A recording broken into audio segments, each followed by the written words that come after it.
तो कबूलनामा भी एक पाकिस्तान से आया, वो मैं आपको सुनवाता हूं। कहते हैं कि एक झूठ को छुपाने के लिए 100 झूठ बोलने पड़ते हैं, लेकिन सच कभी तो आपकी जबान पे आता है, और पाकिस्तान में वो सच जबान पे आ गया। अभी रक्षा मंत्री क्या कह रहे हैं, हमारा इसमें कोई रोल नहीं है। मैं आपको सुना रहा हूं, पाकिस्तान ऑक्यूपाइड कश्मीर के नॉमिनल प्रधानमंत्री, जिनको वो कुछ भी कह देते हैं, चौधरी अनवरुल हक, वो आदमी क्या कह रहा है? वो कह रहा है कि अगर तुम बलूचिस्तान में खून बहाओगे तो कश्मीर से लेकर दिल्ली तक खून बहेगा। सीधे सीधे कबूलनामा बलूचिस्तान से जोड़ के पहलगाम के हमले को पाकिस्तानी ऑक्यूपाइड कश्मीर का प्रधानमंत्री दे रहा है। सुनिए।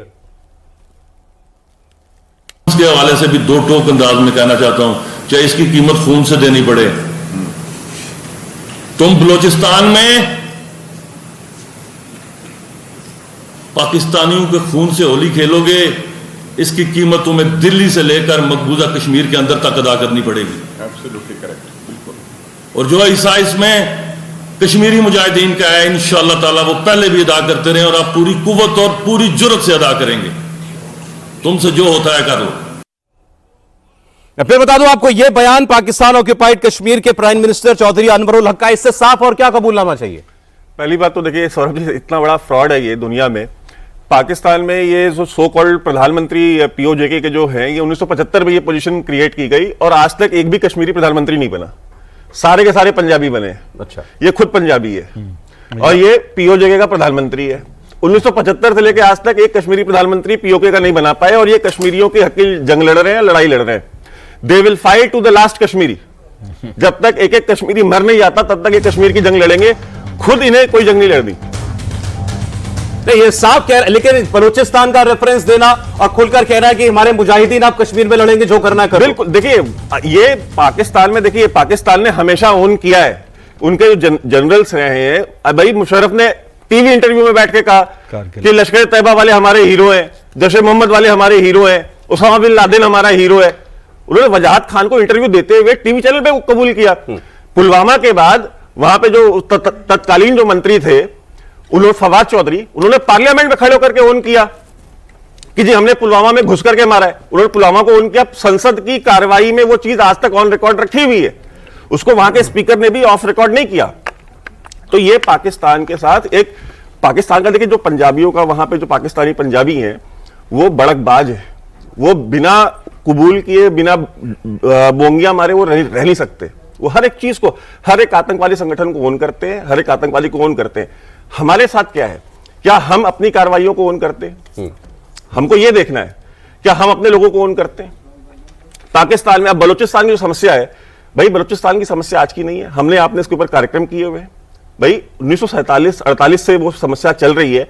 आपकी फौज, सो कॉल्ड फौज, प्रोफेशनल आर्मी, और खुद आसिम मुनीर कहता है कि यार 1500-2000 लोग हैं, ये पाकिस्तान बलूचिस्तान ले जाएंगे। अगर 1500-2000 ही हैं तो 1948 से लेकर आज तक अगर आप वहां पे इंसर्जेंसी सॉल्व नहीं कर पाए तो ये रिपोर्ट कार्ड किसका है? मेरा है या पाकिस्तान की फौज का है? ठीक है। दूसरी बात, खैबर पख्तूनख्वा में 70 to 80% एरिया आज उनके कंट्रोल में नहीं है।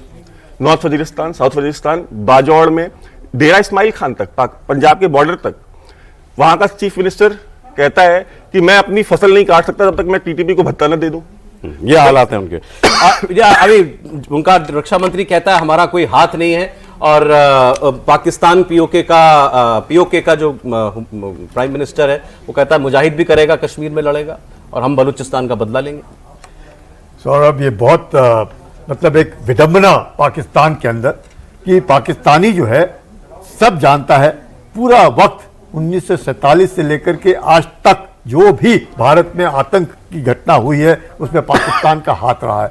पाकिस्तान में जो उन्होंने शुरुआत में कही बात कि we will bleed India with 1000 cuts, Zulfikar Bhutto ने क्या बोला कि we will fight India for 1000 years. ये क्यों कहते हैं? इसका मकसद यह है हेट इंडिया, भारत के बरखिलाफ वो कुछ नहीं कर सकते। ये भारत की जो, पाकिस्तान की जो पूरी फौज है, मकसद उनका ये है कि कन्वेंशनल वॉर वो जीत नहीं सकते, प्रॉक्सी वॉर वो जीतने की कोशिश करते हैं। साहब, मैं फिर वही सवाल पूछूं जो मैंने सर से पूछा था, पाकिस्तान की कैलकुलेशन क्या है इसके पीछे? उसको भी हमले के बाद अगर उसने और प्लान उसने किया तो वो पहले से जानता होगा कि रिएक्शन आएगा। नहीं, बिल्कुल कोई शक नहीं। आपने बहुत अच्छा सवाल पूछा कि ऐसे कैसे हो सकता है कि पाकिस्तान की जो आर्मी है इस तरह के कदम उठाए जब वो जानती है कि भारत रिएक्ट करेगा। पाकिस्तान जानता है कि आज जिस तादाद और खड़ा है वो इकोनॉमिकली शार्टेड खत्म, इकोनॉमिकली तो खत्म है पूरा का पूरा।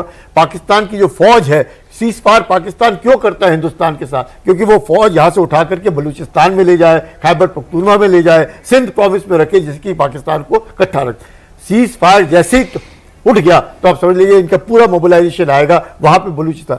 फजलुर रहमान ने क्या कहा? फजलुर रहमान ने खास उनके संसद में उठ करके ये कहा कि बलूचिस्तान के अंदर 6 प्रोविंस में तो पाकिस्तान का झंडा लहराता ही नहीं है, वहां पे तो उनके झंडे लहरा रहे हैं। तो ये क्या साबित करता है कि बलूचिस्तान के अंदर आफत का, और बलूचिस्तान में पाकिस्तान की फौज कौन कह रहा है? फजलुर रहमान कह रहा है, जिसको वो डीजल कहते हैं, कि आज की तारीख में पाकिस्तान की फौज तो वहां है ही नहीं। पाकिस्तान की तो फौज छोड़ो, पाकिस्तान की पुलिस तक नहीं है वहां पे, सारे के सारे बलूची बैठे हुए हैं और वो वहां पे हरकत कर नहीं सकते। ये हालत आज पाकिस्तान की आर्मी की है। तो मुनीर जो है वो बार बार इस तरह की हरकत करना, इस तरह की बात करना साफ दर्शाता है बौखलाया हुआ पाकिस्तान और घबराया हुआ पाकिस्तान, ये सोच करके कि चीन जो है उसकी मदद करने के लिए आएगा। अब प्रधानमंत्री ने जो पूरी दुनिया के सामने ये ऐलान किया आज कि भारत अब इस आतंकी हमले का जवाब देगा, और ये भी कहा कि पूरी दुनिया हमारे साथ खड़ी। आपने चीन की बात की, इसलिए बहुत इंपॉर्टेंट है ये मैसेज चीन तक भी गया होगा। और आज की दुनिया में चीन के अलावा है कौन जिससे उम्मीद भी कर सकता है पाकिस्तान की वो भारत के सामने उसे बचाने के लिए आएगा।